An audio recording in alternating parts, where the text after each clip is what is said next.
আসসালামু আলাইকুম। এই মুহূর্তে আমরা কুয়াকাটা সমুদ্র সৈকতে অবস্থান করছি। কুয়াকাটা সমুদ্র সৈকতের যে ভিডিও ছাড়লেই নাকি পরেও আমরা কিন্তু সেই স্বপ্ন শহর তেঁতুলিয়া থেকে মোটামুটি 800 কিলোমিটার দূর থেকে আমরা এই কুয়াকাটা সমুদ্র সৈকতে চলে এসেছি ট্যুরে। এক কথা আমি আমার এক ছোটো ভাই সহ আমি এখন চলে এসেছি কুয়াকাটা সমুদ্রের ঢেউয়ের দিকে গোসল করতে।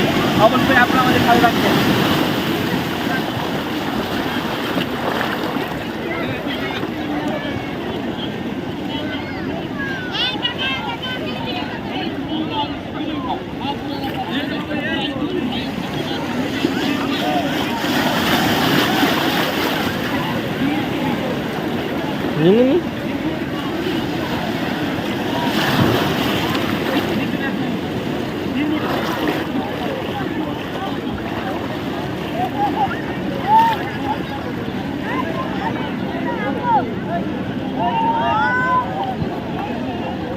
চলে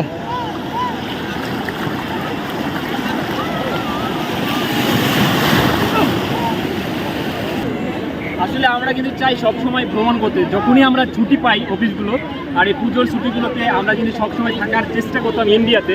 এবার আমাদের ভিসার একটু জটিলতার জন্য আমরা কিন্তু ইন্ডিয়াতে না যাইতে পারিনি, এর জন্য চলে এসেছি বাংলাদেশের সমুদ্র সৈকত। আমরা কুয়াকাটাতে। কুয়াকাটা দেখেন হাজার হাজার মানুষের টোপ, দেখেন হাজার হাজার মানুষের টোপ, দেখেন একেবারে কি সমুদ্রের ঢেউ, সমুদ্রের ঢেউ দেখলেন।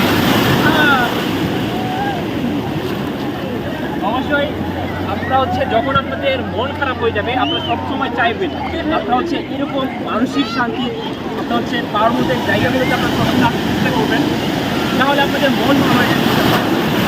অবশ্যই আপনারা যেখান থেকে আমাদের ভিডিওটি দেখছেন কমেন্টসের মাধ্যমে বলার চেষ্টা করবেন।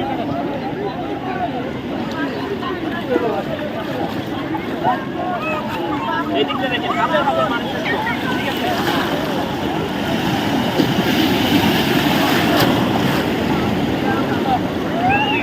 দেখা যায় সমুদ্রের ঢেউগুলো নিমিশেই আপনার শেষ হয়ে যাচ্ছে। এটা আল্লাহ তাআলার আসলে নিজের চোখে যদি আপনারা না দেখতেন তাহলে কিন্তু কখনোই বুঝতে পারতেন না। আমি আপনাদের এটাই বলতে চাচ্ছিলাম, যদি আপনাদের কখনো মন খারাপ হয়ে যায় সেক্ষেত্রে আপনারা এখানে চলে আসবেন, আপনারা জায়গা চলে আসবেন। আর আজকে কিন্তু আমরা আপনার 7:45 মিনিটে আমাদের 7 স্টার যে ট্রাভেল বাসটি সেখান থেকে আমরা কিন্তু চলে যাবো আপনার সেই যশোর উদ্দেশ্যে।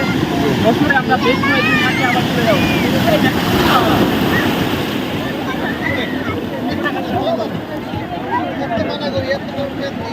অনেকক্ষণ পর